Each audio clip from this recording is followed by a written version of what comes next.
මේ වීඩියෝයින් අපි බලාපොරොත්තු වෙන්නේ ඉතාම වැදගත් කරුණු කිහිපයක් ඉදිරිපත් කරන්න නව විෂය නිර්දේශය පිළිබඳව. එතනදී අපි දන්නවා එක ශ්‍රේණිය සඳහා ක්‍රියාකාරකම් පොත් භාවිතයක් සිද්ධ වෙනවා.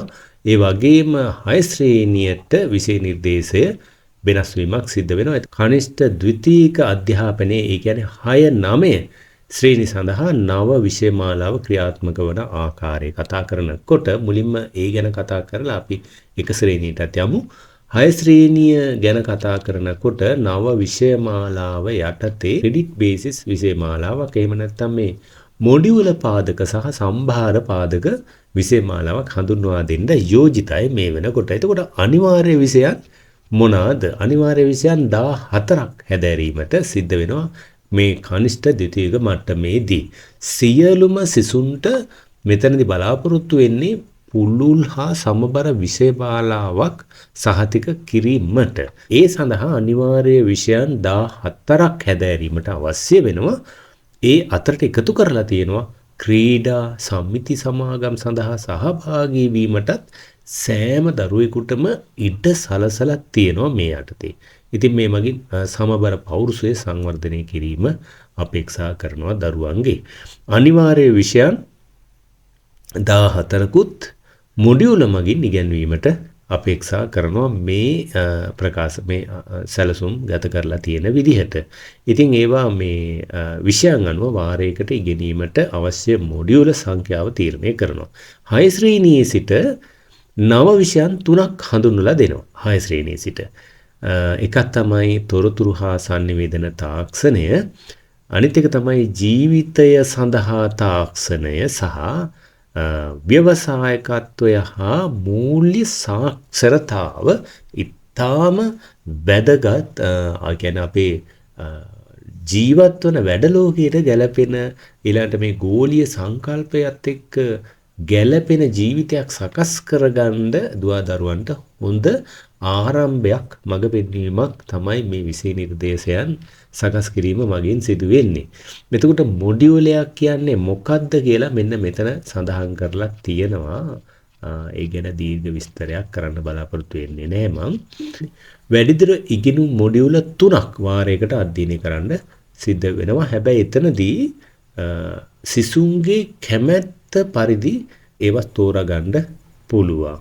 අනිවාර්ය විෂයන් අනිවාර්යෙන් හදාරන්න ඕනි වුණාට සිසුන්ගේ කැමැත්තට උනන්දුවට මොකද වෙන්නේ? සිසුන් උනන්දුවක් දක්වන ක්ෂේත්‍ර තියෙනවා විවිධ. අන්නේ ක්ෂේත්‍ර වලටත් ඉඩ සලසලා දීලා තියෙනවා. ඉතින් ඒ සඳහා සිසුන්ගේ කැමැත්ත පරිදි වැඩිදුර ඉගෙනුම් මොඩියුල 3ක් වාරයකට අධ්‍යයනය කරන්න අවස්ථාව සලසලා දීලා තියෙනවා. ඉදිරි අනාගතයේදී සමාජීය වෘත්තීය අභියෝගවලට මුහුණ දෙන්න හැකිවන පරිදි කුසලතා දියුණු කර ගැනීමට තමයි මේ පරිවර්තනීය කුසලතා මොඩියුල හඳුන්වලා දීලා තියෙන්නේ. සිසුන්ගේ කැමැත්ත පරිදි ඒ මොඩියුල අතරින් මොඩියුල 2ක් වාරයකට තෝරගන්න පුළුවන්. වාරයක් සඳහා මේ ක්‍රෙඩිට් කොච්චර සම්පූර්ණ කරන්න ඕනිද? අත්‍යවශ්‍ය විෂයන් අනිවාර්ය විෂයන් 14ක් තියෙනවා. මෙතෙන්ට එකතු වෙනවා ක්‍රීඩා සමිති සමාගම් සහ සංගම් මේ වගේ ක්‍රෙඩිට් 30ක් එකතු වෙනවා. ඊළඟට තව තියෙනවා ක්‍රෙඩිට් 3ක් සෑම අත්‍යවශ්‍ය විෂයක් සඳහාම එක් සම්භාර විෂයක් බැගින් වූ වැඩිදුර ඉගෙනුම් මොඩියුල වාරයකට උපරිම සම්භාර ඒ කියන්නේ ක්‍රෙඩිට් 3ක් උපරිම. ඊළඟට තව පරිවර්තනීය කුසලතා සම්භාර ක්‍රෙඩිට් 2ක්. මෙන්න මේ විදිහට වාරයක් සඳහා එකතුව ක්‍රෙඩිට් 35ක් සම්පූර්ණ කිරීමට අවස්ථාව ලැබෙනවා.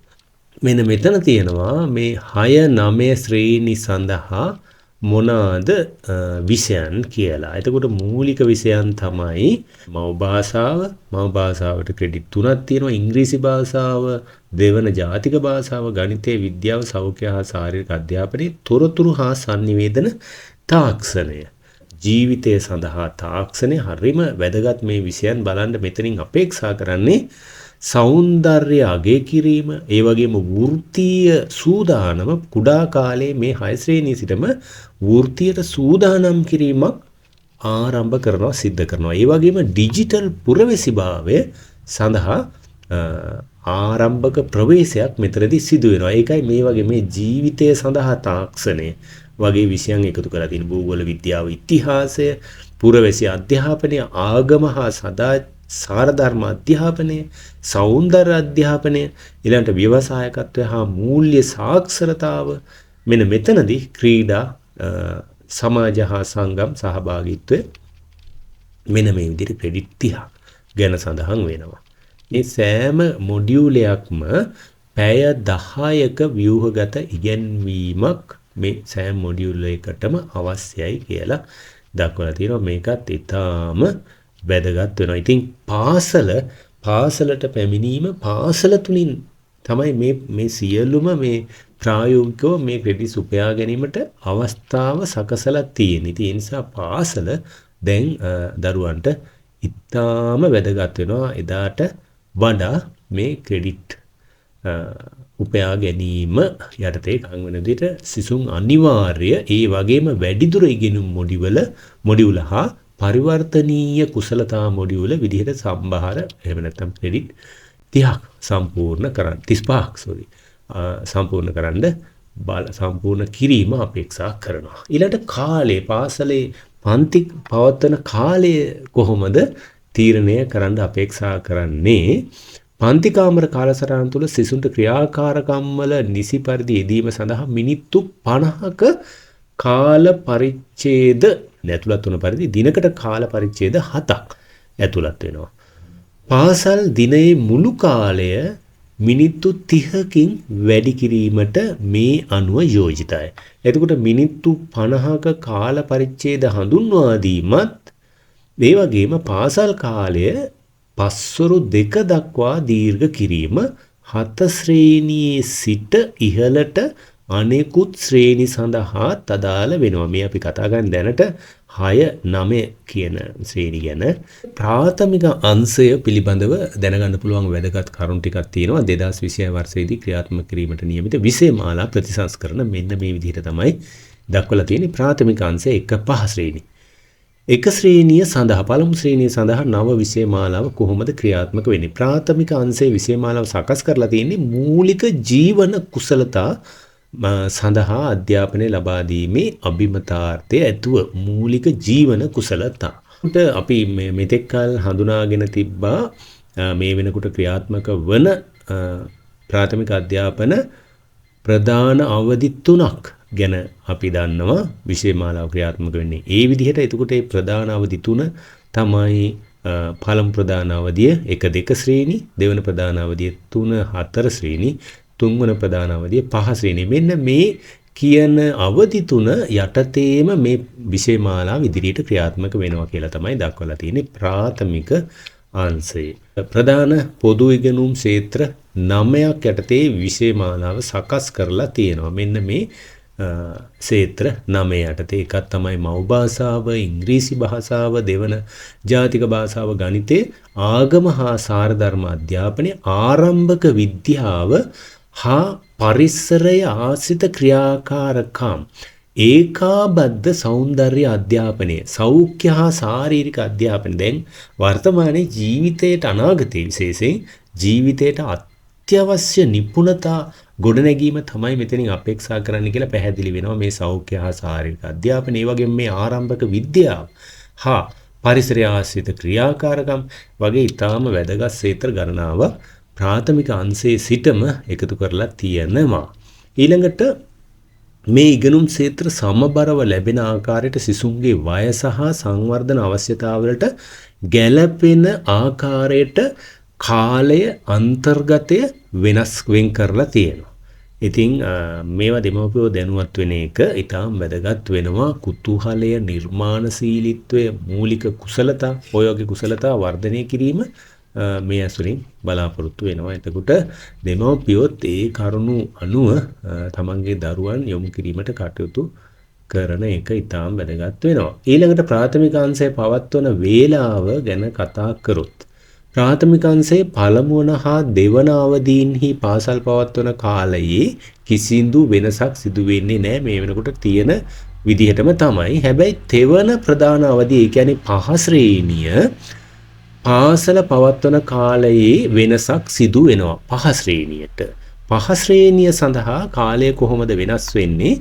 පෙරවරු 7:00 සිට පස්වරු 2 දක්වා පාසල පැවැත්වෙනවා. පස්වරු 2 දක්වා පාසල පැවැත්වෙනවා. මේ වෙනකොට අපි භාවිතා කරන පැරණි විෂය නිර්දේශයේ භාවිතා කරන පෙළ පොත් නෙවෙයි වෙනමම නව විෂය නිර්දේශයට අනුව සකස් වෙලා තිනවා ක්‍රියාකාරකම් පොත්. මේ විදිහට 2026 වර්ෂයේදී ක්‍රියාත්මක කිරීමට නියමිත මේ විෂය මාලා ප්‍රතිසංස්කරණ මගින් 21 වන සතවර්ෂයෙන් හා ඉන්න ඔබට ඇතිවන අභියෝග වලට මුහුණ දෙන්න පුළුවන් ආකාරයේ වගේම තිරසර ජාතික සංවර්ධනයට සහ රටේ සාමය උදෙසා දායක වෙන්න පුළුවන් සුවිශේෂී පුරවැසියන් බිහි කිරීමේ පදනම සකස් කරන්න තමයි ඒ පදනම ඉලක්ක කරගෙන තමයි මේ අධ්‍යාපන ප්‍රතිසංස්කරණ හඳුන්වා දීම සිදු වෙන්නේ. ඉතින් 2026 වර්ෂයේ සිට ක්‍රමානුකූලව මේ අධ්‍යාපන ප්‍රතිසංස්කරණ අධ්‍යාපන පද්ධතියට හඳුන්වා දීමට අපේක්ෂා කරමින් සිටිනවා. මේ අධ්‍යාපන ප්‍රතිසංස්කරණ මගින් විශේෂයෙන්ම අරමුණු කරන්නේ මේ සුවිශේෂී අරමුණු තියෙන්නේ. ඉතින් එතනදී අපිට දැක් ගන්න පුළුවන් විද්‍යාව සහ තාක්ෂණ විෂය ධාරාවට සිසුන් ඇතුළත් වීම ඉහළ නැංවීමට බලාපොරොත්තු වෙනවා. ඒ වගේම තිරසර සංවර්ධන ඉලක්ක පුරවැසි අධ්‍යාපනය ප්‍රවර්ධනය බලාපොරොත්තු වෙනවා. 21 වෙනි සතවර්ෂයට අවශ්‍ය කුසලතා සංවර්ධනය කිරීම අපේක්ෂා කරනවා. ඒ වගේම සමාජ සාධාරණත්වය අන්තර්කරණය තහවුරු කිරීම, ඊළඟට පාසල් ප්‍රජා සම්බන්ධතා ශක්තිමත් කිරීම වගේ සුවිශේෂී ඉලක්ක ගණනාවක්ම මේ අධ්‍යාපන ප්‍රතිසංස්කරණ ක්‍රියාත්මක කිරීම තුළින් සංවර්ධනය කිරීමට බලාපොරොත්තු වෙනවා.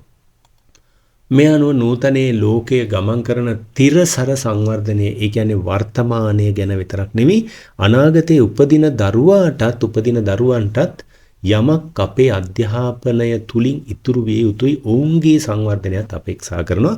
ඉතින් මේ සුවිශේෂී කරුණු ඉදිරිපත් කිරීමත් එක්ක මේ වීඩියෝ අවසන් කරනවා. ක්‍රියේටිව් තින්කර් SL YouTube මාර්ගගත අධ්‍යාපනික නාලිකාව තුලින් තමයි මේ වැදගත් කරුණු ඉදිරිපත් කළේ. ඉදිරියටත් ඉදිරිපත් කරන මේ අධ්‍යාපනික වැදගත් කරුණු ඉදිරිපත් කළ විගස දැනුවත් වීමට ක්‍රියේටිව් තින්කර් SL මේ YouTube අධ්‍යාපනික නාලිකාව subscribe කරලා bell සලකුණ all විදිහට තෝරලා තිබ්බොත් ඔබට පුළුවන් මේ ඉදිරිපත් කරන වැදගත් වීඩියෝ අධ්‍යාපනික වශයෙන් වැදගත් වීඩියෝ පමණක් මේ නාලිකාව ඉදිරිපත් කරන්නේ. ඉතින් ඒ කරුණු ඉදිරිපත් කළ විගසම ඒ වගේම සුවිශේෂී චක්‍රලේඛන වගේ වැදගත් කරුණු ඉදිරිපත් කළ විගසම දැනුවත් වීමට මේ නාලිකාවට එකතු වී සිටීමෙන් ඔබට අවස්ථාව ලැබෙනවා.